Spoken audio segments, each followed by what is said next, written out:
What's up everybody, and welcome to another video.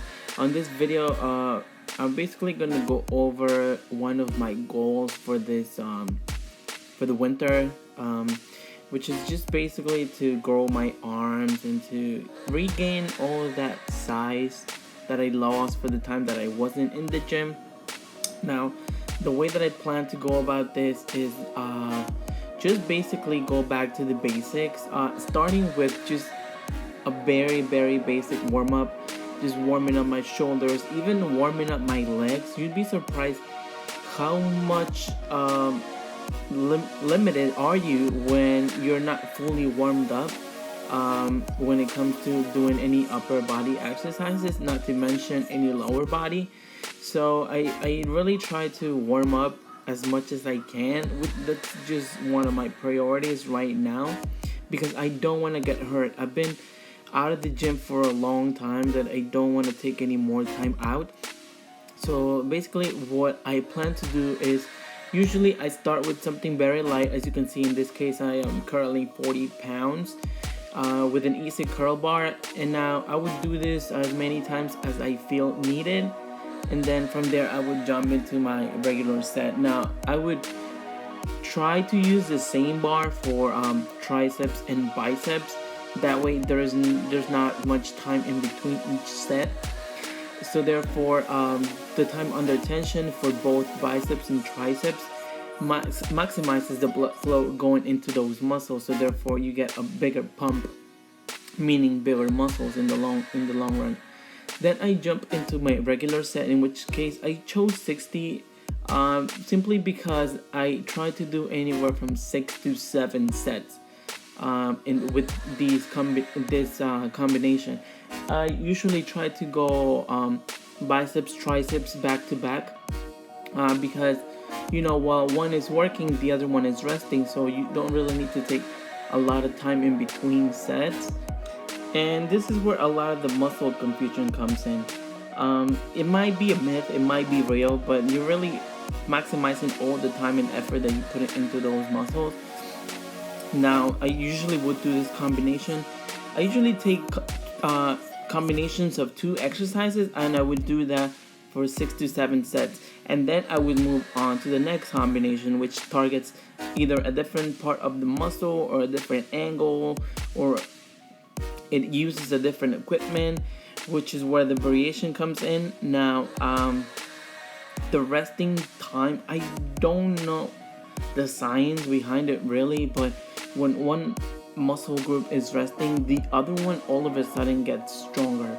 So if you keep this rhythm going, by the end, you feel like both of them get stronger as you progress through the sets.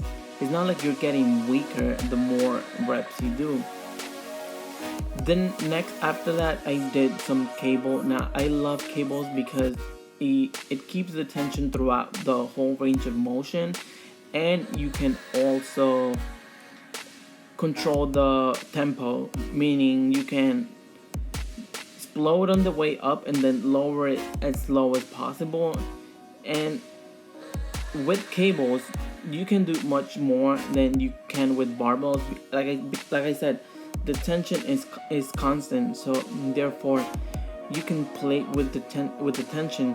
One of them being tempo, another being how explosive you do each rep. So this is my second combination, which is just bicep curl and overhead tricep extension. Now this is my second combination. As you saw, the first one was easy curl bar, bicep curl with an lane tricep extension.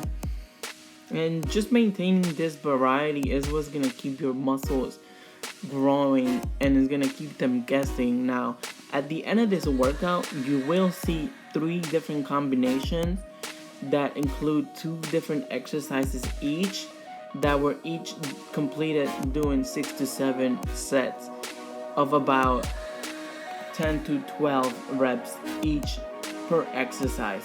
So that right there is a whole lot of volume.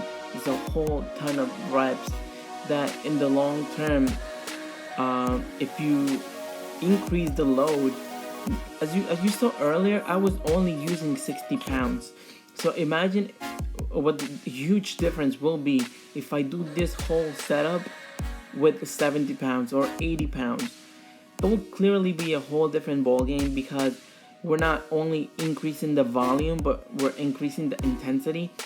And by doing so, we also make sure that we increase the muscle overload over time, which is the only way that you're ultimately gonna progress and make muscle gain.